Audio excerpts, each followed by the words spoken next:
Holy moly.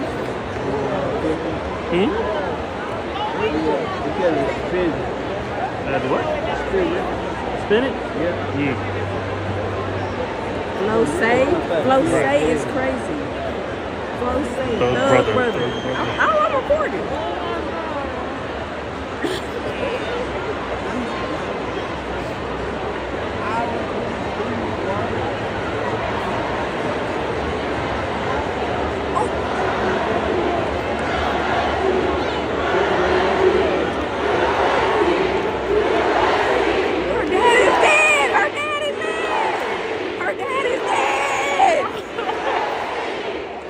The folks who caught this could not believe it as much as we couldn't believe it when taking in this video.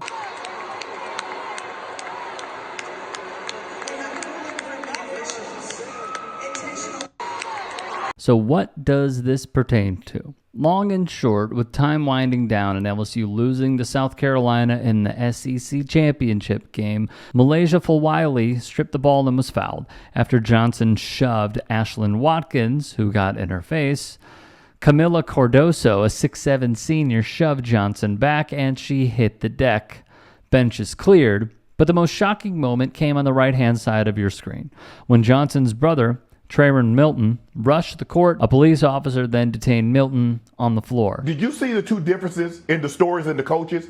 You see what Dawn Staley said and how she tried to downplay it? And you see Kim Mulkey, how she tried to upplay it?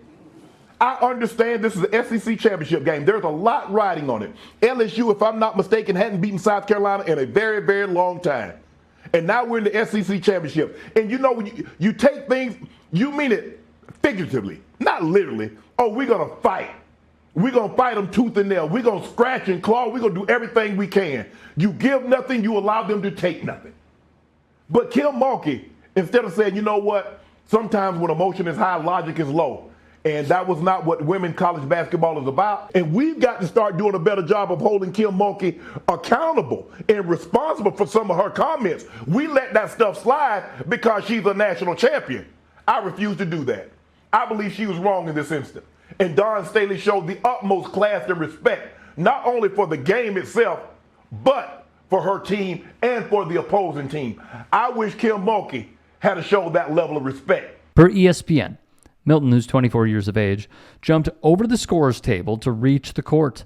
Police say Milton made his way to the court by pushing down an SEC employee and stepping on her shoulders to get past. Milton briefly made contact with Cardoso before he was led away by police. The AP would add, the brother of Johnson arrested and charged, which would be assault and battery, and disorderly conduct by the Greenville Police Department for his role in the fight after his sister was shoved to the ground by Cardoso during the SEC game. Here is a picture of Milton as he remains in jail at this time. This photo is via the New York Post.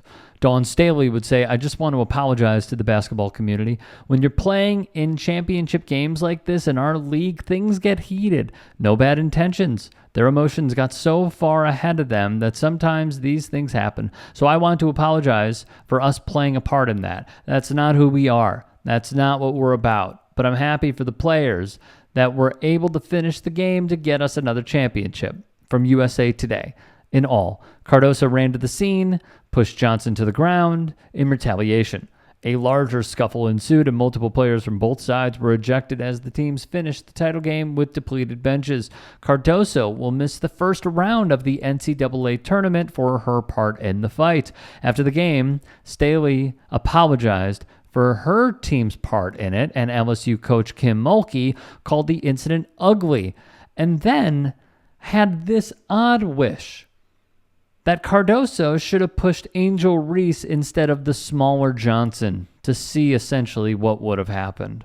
Weird. A few thoughts. The first is, I don't know what the name of the device is that you put on your screen, but airplanes, waiting in line somewhere, grocery, I mean, like anything. Do you not want a sense of privacy? Second, how many videos have we seen where people are just so aloof in public, especially on their phones, where they communicate like they are at home. The stuff I have heard at the market, anytime when I'm just walking my dog in public, it's insane to see and hear the conversations that people are just so comfortable having. Third, there were a lot of people in the comments of, great Twitter handle, by the way, Pippin Ain't Easy, who said, hey man, why don't you mind your business? Hey man, why did you do this? Hey man, you should really back off. If it is broadcasted like an IMAX theater in that size font in front of you, I would imagine some would do way worse than what occurred here. And to call a player's brother a thug, which we all know the meaning of these days. Tyler, the Creator, when he won a Grammy, said it's just the correct way of using the N-word these days. Insane. Now, they did this person a service. Because what did they not do? Show her face. If this video reaches her, she knows what she's done. Will she feel any shame? No. Maybe embarrassment, but not shame. And I'm just curious, if that were to be Haley Van Lith's family member, if she gets shoved and they run out, what would her reaction be? I think we all know what her reaction would be. Tweet form, text form, Facebook form, doesn't matter. Meme form, we know. Yeah, they passionately went out there to protect their own. Whereas